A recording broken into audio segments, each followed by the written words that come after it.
마지막 말이라는 표현을 쓸 때는 그 사람이 평생 붙들고 살아온 것이 담기겠죠. 일이 잘 풀리거나 건강할 때에는 자기 자랑도 좀 할 수 있겠습니다만, 그래도 가장 하고 싶은 한 가지를 말해야 되는 그 순간에는 진짜만 남습니다. 그래서 오늘 본문은 이렇게 시작해요. 이는 다윗의 마지막 말이라. 다윗이 험악한 인생 여정을 다 지나고 나서야 비로소 터져 나오는 진심이 오늘 여기에 담기는 거예요. 내가 수없이 많은 전쟁에서 승리했다. 내가 통일 왕국의 왕이다. 다윗은 그렇게 말하지 않아요. 다윗의 마지막 말에는 다윗이 부각되지 않고 하나님이 크게 드러나십니다. 자신이 받은 은혜를 말하고 하나님께서 이루실 나라를 말하고 자신보다 크신 영원하신 왕에 대해서 말합니다. 저는 오늘 말씀을 통해 우리의 인생 마지막까지 남아야 할 세 가지 증언에 대해서 나누고자 합니다. 첫째는요, 마지막 말에는 하나님의 은혜를 담아야 합니다. 우리 1절 말씀입니다. 이는 다윗의 마지막 말이라.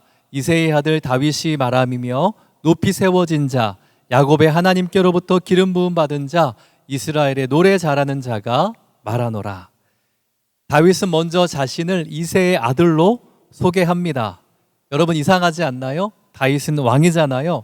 이스라엘을 통일한 위대한 왕, 수많은 전쟁에서 승리한 영웅인데 이 화려한 이력서를 내밀지 않고 그저 자신을 이새의 아들로 표현합니다. 이새의 아들이라는 이 말은요, 쏙 좋은 의미로 사용되는 말이 아니었어요.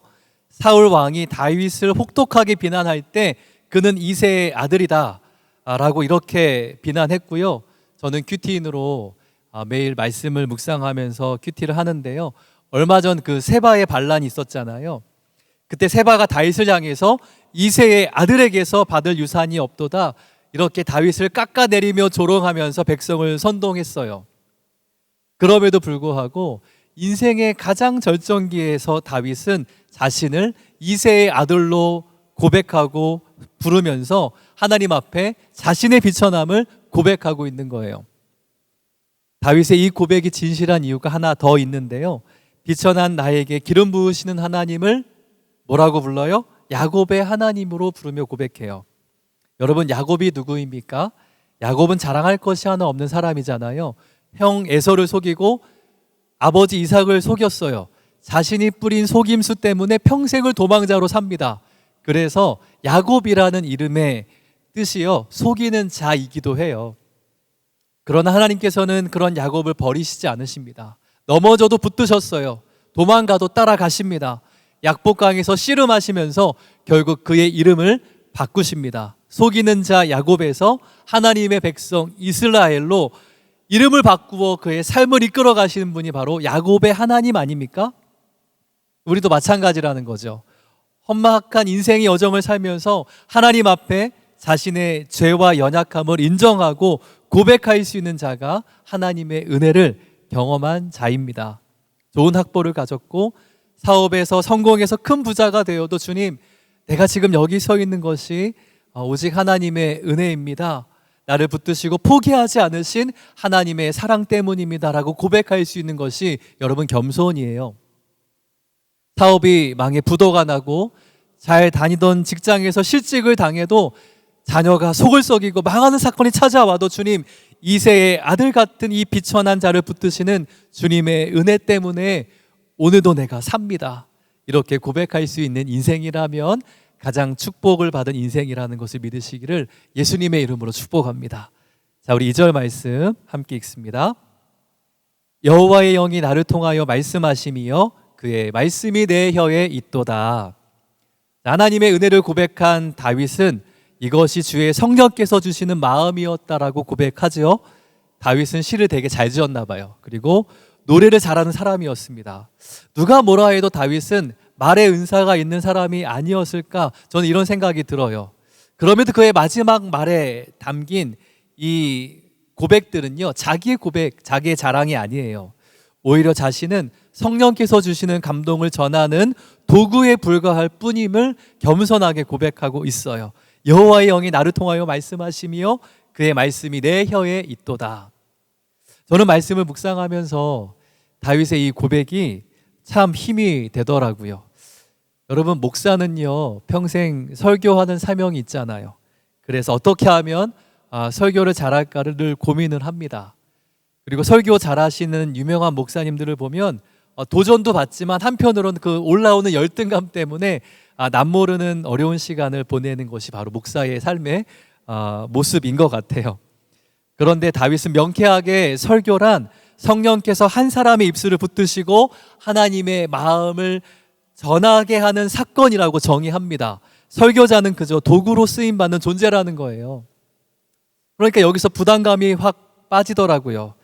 그러면 제가 할 일이 여러분 뭐예요? 하나님 앞에서 내 주제를 잘 알고 겸손히 낮아지고 회개하고 하나님의 은혜를 구하면서 성령께서 내 입술을 통해 말씀해 주시도록 나를 내어주는 것 아니겠습니까?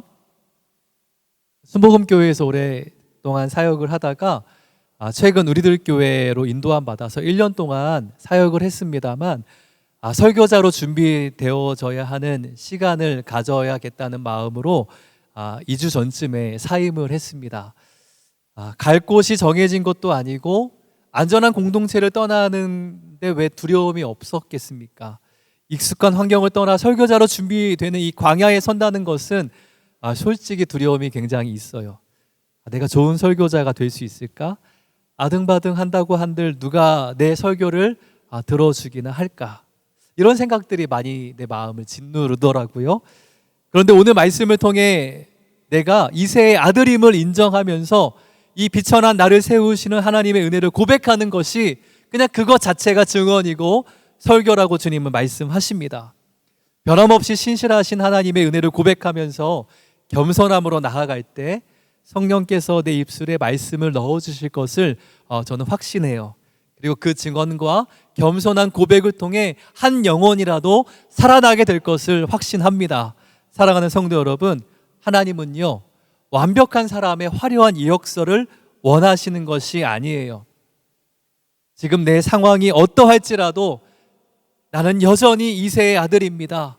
주님의 은혜 없이는 내가 이 순간 이 하루를 살 수 없습니다. 이렇게 고백하는 자를 기뻐하십니다. 여러분이 하나님 앞에 고백하고 싶은 연약함은 무엇이에요?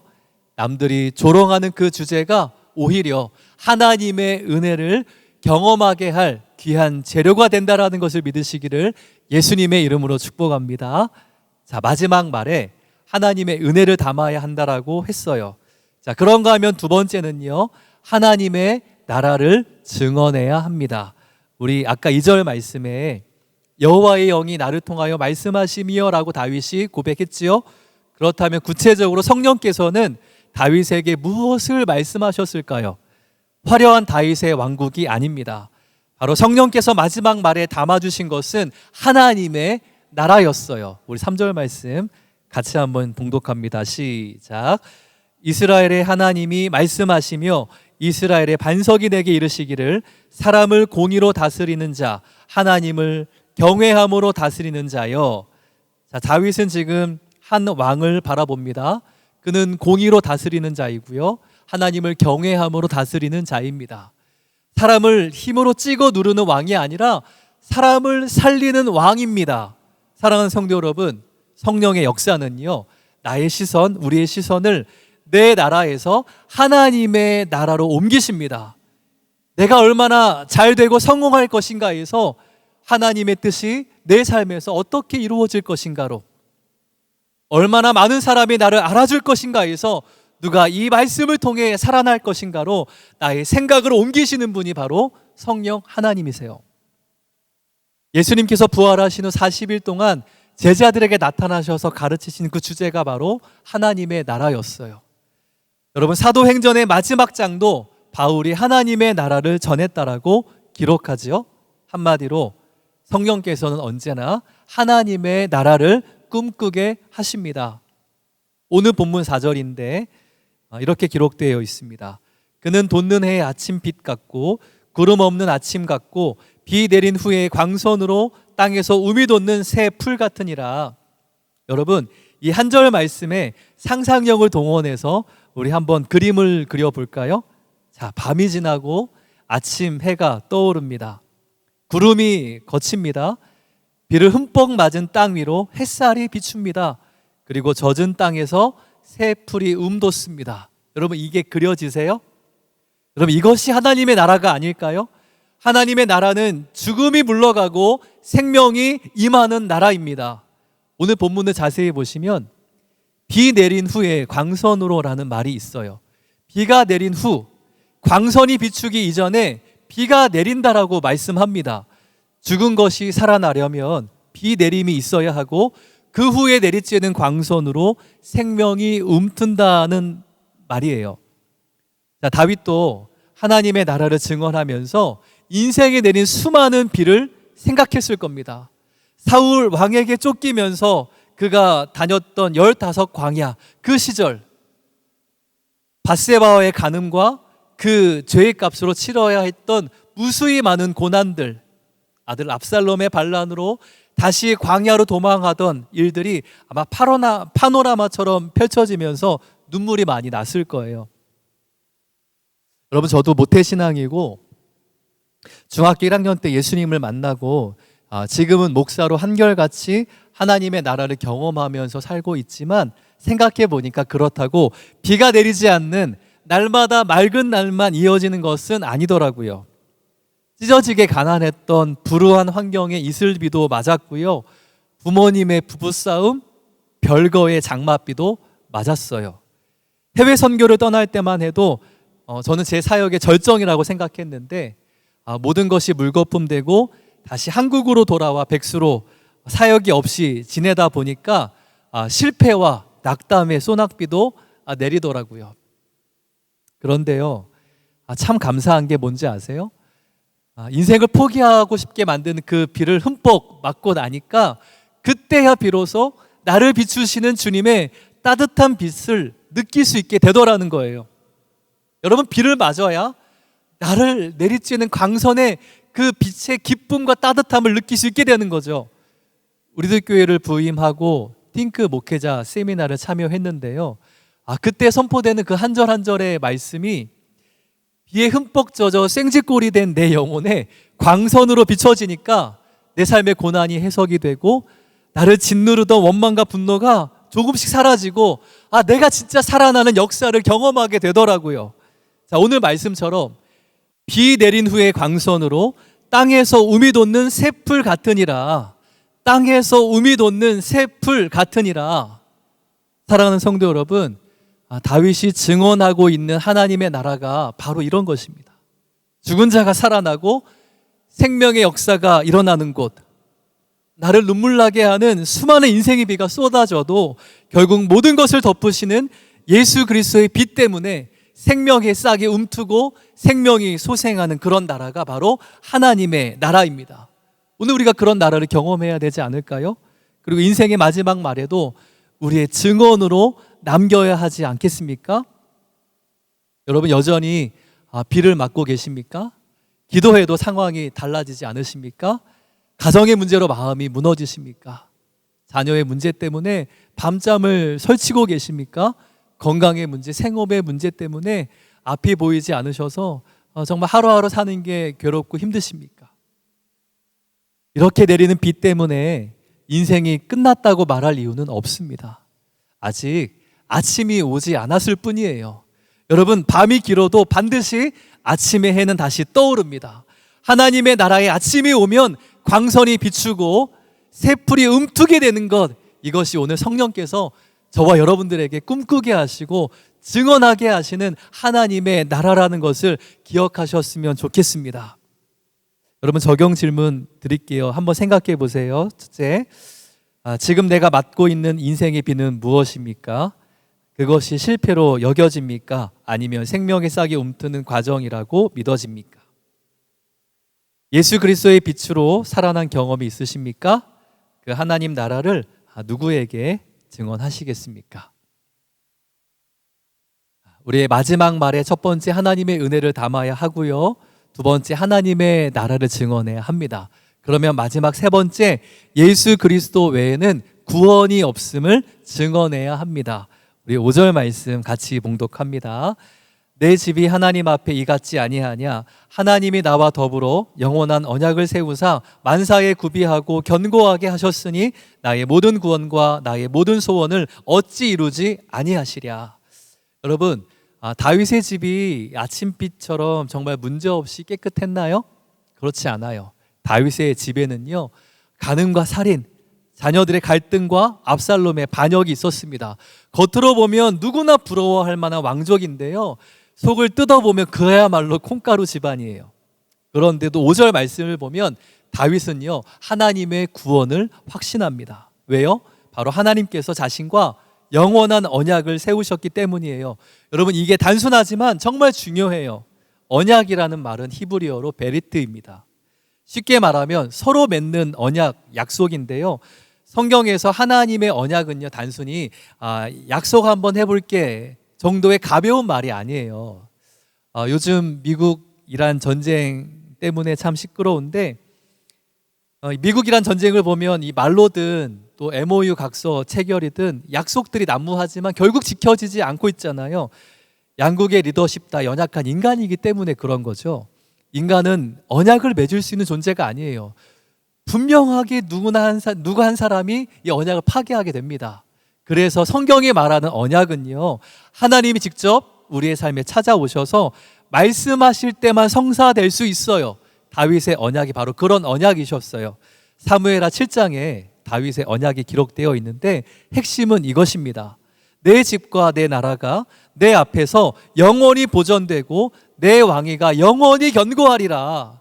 하나님이 직접 다윗을 찾아가셔서 언약을 말씀하시면서 쉽게 말하면 이거죠. 내가 너와 영원히 함께 하겠다. 내가 너의 하나님이 되어주겠다. 내가 너를 버리지 않겠다. 그리고 이 내가 시작한 구원을 끝까지 이루겠다라고 말씀하시면서 언약을 맺으신 게 베리트, 언약이라는 거예요. 이것이 언약의 특징입니다. 하나님께서 세우신 언약은요, 사람의 형편에 따라 흔들리지 않아요. 그래서 다윗은 내 인생은 견고하다라고 자랑하지 않고 하나님의 언약은 흔들리지 않는다, 이렇게 고백합니다. 이것이 험악한 인생 여정을 지나는 다윗의 삶을 끝까지 붙잡아준 하나님의 은혜였어요. 사랑하는 성도 여러분, 저는요, 한때 제 인생이 정말 꽤 견고한 줄 알았어요. 특히나 제가 해외 선교지로 떠날 때는 제 믿음과 신앙, 제 사역도 계속 견고한 탄탄대로를 걷지 않을까라는 생각도 했었습니다. 그런데 다시 한국으로 돌아와서 사역을 하지 않고 그 정비의 시간을 보내면서 제가 그렇게 견고하지 않은 사람이라는 것을 깨닫게 됐어요. 하나님을 향한 믿음이 있는 사람이라고 생각했는데 막상 앞길이 막히고 앞이 보이지 않는 막막한 두려움이 엄습하니까 하나님보다 세상을 더 의지하고 세상의 지혜를 찾고 구하는 내 안의 불신을 적나라하게 보게 되더라고요. 이렇게 믿음이 없고 마음에는 원망과 분노가 가득한 내가 여러분 어떻게 살아날 수 있었겠습니까? 그러니까 나의 어떠함이 아닌 하나님의 언약이 나를 붙드시는 것 외에는 살 방법이 없는 거예요. 변하지 않는 하나님의 언약을 내가 붙잡지 않으면 나는 나 스스로 넘어지고 무너질 수밖에 없는 그렇게 불신이 많은 사람이더라고요. 부족하고 연약하여 늘 죄를 지어도 나의 하나님이 되어주시겠다는 하나님의 약속이 오늘도 나를 살게 하시는 줄로 믿습니다. 저는 결코 견고한 사람이 아닙니다. 변함없이 견고한 것은 오로지 하나님의 언약밖에 없습니다. 여러분, 이것이 저의 고백이지만 여러분들의 고백이 되어지기를 소망합니다. 사랑하는 성도 여러분, 내가 붙들던 것들이 무너졌다고 하나님의 약속이 무너진 것은 아니에요.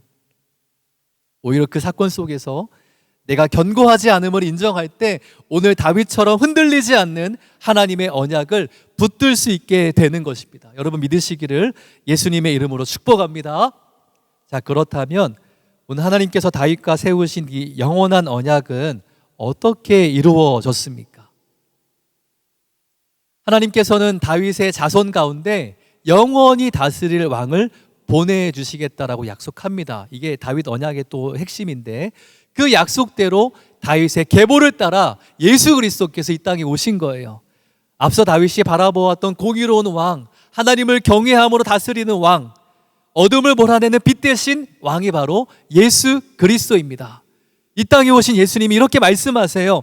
내가 곧 길이요 진리요 생명이니 나로 말미암지 않고는 아버지께로 올 자가 없느니라. 아멘. 여러분, 구원은 오직 예수 그리스도께 있습니다. 정말 다른 이름은 우리에게 주신 바가 없어요. 우리가 구원받을 이름은 바로 예수 그리스도밖에 없다라고 주님 말씀하세요. 여러분, 돈이 있으면 인생의 위기를 만났을 때 조금 더 잘 견딜 수 있겠죠. 건강하면 하고 싶은 일을 조금 더 많이 할 수 있을 겁니다. 자녀가 잘 나가면 마음이 든든해지는 게 부모들의 마음이잖아요. 노후 준비도 필요하죠. 그런데 이 모든 것들이 이 죄와 사망의 문제를 근원적으로 해결해 줄 수는 없습니다. 우리의 삶의 죽음 이후까지 책임져 줄 수도 없어요. 여러분, 이 목사라는 직분도요, 오랜 시간 신앙생활의 경력도 수많은 봉사와 헌신도 우리를 구원할 수 없습니다. 우리를 모든 죄에서 구원하시고 우리를 구원하셔서 저 천국에 이르게 하시는 것은 오직 예수 그리스도밖에 없다라는 것을 여러분 믿고 고백하고 선포할 수 있게 되기를 예수님의 이름으로 축복합니다. 자, 우리 6절과 7절 말씀 같이 봉독할게요. 시작. 그러나 사악한 자는 다 내버려질 가시나무 같으니 이는 손으로 잡을 수 없음이로다. 그것들을 만지는 자는 철과 창자루를 가져야 하리니 그것들이 당장에 불살리리로다. 아멘. 여러분, 하나님의 나라에는 생명만 있지 않고 죄와 악에 대한 심판도 있습니다. 가시나무가 결국 불에 살라지듯 하나님을 거역한 자들, 하나님을 거부한 자들, 예수 그리스도의 복음을 거절한 자들은 결국 하나님의 심판대 앞에 서서 심판을 받게 될 거예요. 오늘 말씀이, 오늘 다윗의 마지막 말이 그 준엄한 심판의 말을 담고 있잖아요. 듣기 불편한 말씀이지요. 그런데 마지막 인생의 말이라면 듣기 좋은 말만 할 수는 없는 거예요. 사랑하기 때문에 반드시 전해야 할 말이 있는 거죠. 야, 너 예수 믿어야 한다. 예수 믿어야 구원받아. 예수 믿지 않으면 지옥 간다. 하나님의 심판을 면할 길이 없어. 라고 마지막 말에는 정말 듣기 싫어도 하나님의 구원, 예수 그리스도의 구원을 말해야 한다라는 거예요. 여러분, 누가 하나님의 심판 앞에 당당하게 설 수 있겠습니까? 다윗도 설 수 없고요. 저와 여러분들도 자기 의로는 하나님의 심판 앞에 설 수 없습니다. 그래서 예수님께서 언약을 타고 이 땅에 오셨어요. 십자가에서 우리가 받아야 할 심판을 대신 받으셨습니다. 그리고 부활하셔서 저와 여러분들에게 영원한 생명을 주십니다. 여러분, 이것이 복음이잖아요. 복음. 예수 그리스도께서 나의 모든 죄를, 나의 모든 허물을 사하시기 위해서 죽으시고 십자가에서 다시 부활하셨다. 이 기쁜 소식 때문에 죽어가던 내 인생에도 생명이 움트는 놀라운 역사가 일어나는 줄로 믿습니다. 사랑하는 성도 여러분, 혹시 나는 이제 안 될 거야, 우리 집에는 소망이 없어, 이렇게 낙담하고 계십니까? 다윗의 소망도 다윗의 집에 있지 않았어요. 하나님의 영원한 언약이 있었습니다. 그렇다면 우리도 마찬가지 아닙니까? 내 삶이 온전해서 소망이 있는 것이 아니라 예수님께서 완전하시기에 나의 소망이 있습니다. 내가 주님을 한 번도 놓치지 않았기 때문에 구원을 받는 것이 아니라 주님께서 나를 끝까지 놓지 않으셨기 때문에 내가 구원을 받습니다. 이렇게 고백할 수 있기를 소망합니다. 여러분은 자녀와 사랑하는 이들에게 어떤 마지막 말을 남기시겠습니까? 내가 이만큼 잘 살았다, 이렇게 자랑하시겠습니까? 아니면 참 나는 많이 넘어졌고 실패했단다. 그러나 예수님께서는 나를 절대 포기하지 않으셨어. 우리 집을 살린 것은 돈도 능력도 아니었단다. 오직 예수 그리스도의 은혜였어. 그러니 너도 평생 예수님만 붙들고 살아가기를 바란다. 이렇게 고백할 수 있는, 이렇게 마지막 말을 남길 수 있는 우리의 인생이 되어지기를 예수님의 이름으로 축복해요. 이것이 우리가 마지막까지 남겨야 할 가장 중요한 증언이 되어야 할 줄로 믿습니다. 적용 질문 드려볼게요. 예수 그리스도보다 더 견고하다고 믿으며 붙들고 있는 것은 무엇입니까? 나를 끝까지 붙들어 주신 은혜의 간증이 있으십니까? 이 간증을 마지막 말로 남기시겠습니까? 이제 말씀의 결론을 맺습니다. 다윗은 험악한 인생을 모두 지나고 마지막에 어떤 말을 남겼습니까? 첫 번째, 자신을 높이지 않고 비천한 이새의 아들을 붙드신 하나님의 은혜를 고백했어요. 두 번째, 수많은 비와 어둠을 지나 마침내 생명의 싹을 틔우시는 하나님의 나라를 증언했습니다. 세 번째, 자신의 공로나 무너진 집안이 아니라 영원한 언약의 성취이신 예수 그리스도만이 구원이심을 붙들었습니다. 사랑하는 성도 여러분, 이 다윗의 말이 저와 여러분의 삶의 고백이 되어지기를 축복합니다. 우리 인생의 마지막에도 사랑하는 자녀들에게, 사랑하는 우리의 공동체 지체들에게 나를 살리시는 분은 오직 예수님이셨다고 고백할 수 있는 우리의 인생이 되어지기를 다시 한번 예수님의 이름으로 축복합니다. 기도하겠습니다. 사랑과 은혜가 풍성하신 하나님 아버지, 오늘 다윗의 마지막 말을 통해 우리의 인생에 무엇이 남아야 하는지를 깨닫게 하시니 감사합니다. 우리도 다윗처럼 자신을 사랑하기보다 이새의 아들과 같이 비천하고 연약한 우리를 찾아오셔서 기름 부으시고 여기까지 붙들어 주신 하나님의 은혜를 고백하게 하옵소서. 우리의 학벌과 성공, 직분과 경력을 자랑하지 않게 하시고 모든 것이 주께서 베풀어 주신 은혜임을 잊지 않게 하여 주옵소서. 성령 하나님, 우리의 입술을 붙들어 주셔서 원망과 불평이 또 자기 자랑이 내 입술에서 떠나가고 하나님의 말씀을 전하는 도구가 되게 하여 주옵소서. 내 나라가 아니라 하나님의 나라를 꿈꾸게 하시며 나의 이름이 높아지는 것보다 한 영혼이 살아나기를 구하는 자가 되게 하여 주옵소서. 특별히 지금도 인생의 비를 맞으며 고난 중에 있는 성도들을 위하여 중보합니다. 불쌍히 여겨 주옵소서. 가정과 자녀의 문제로 눈물을 흘리는 이들을 위로하시고 건강과 생업의 문제로 앞이 보이지 않는 이들에게 믿음을 더하여 주시옵소서. 비가 내렸다고 인생이 끝난 것이 아님을 압니다. 비 내린 후에 광선으로 메마른 땅에 새풀이 움트는 생명의 역사를 경험하게 하여 주시옵소서. 주님, 저는 견고한 사람이 아닙니다. 작은 사건에도 흔들리고 넘어지며 여전히 죄와 열등감에 사로잡히는 연약한 종입니다. 그러나 나의 형편이 아니라 하나님의 영원한 언약에 붙들리게 하여 주옵소서. 돈과 건강, 자녀와 성공을 구원의 줄처럼 붙들었던 우리의 죄를 용서하시고 구원과 소망이 오직 예수 그리스도께 있음을 고백하게 하여 주옵소서. 십자가에서 우리가 받아야 할 심판을 대신 받으시고 부활하셔서 영원한 생명을 주신 예수님만 믿고 따르는 우리 모두가 되게 하여 주시옵소서. 우리를 끝까지 붙드시고 영원한 나라로 인도하시는 주님을 찬양합니다. 모든 영광 주님 홀로 받아 주시옵소서. 예수님의 이름으로 기도합니다. 아멘.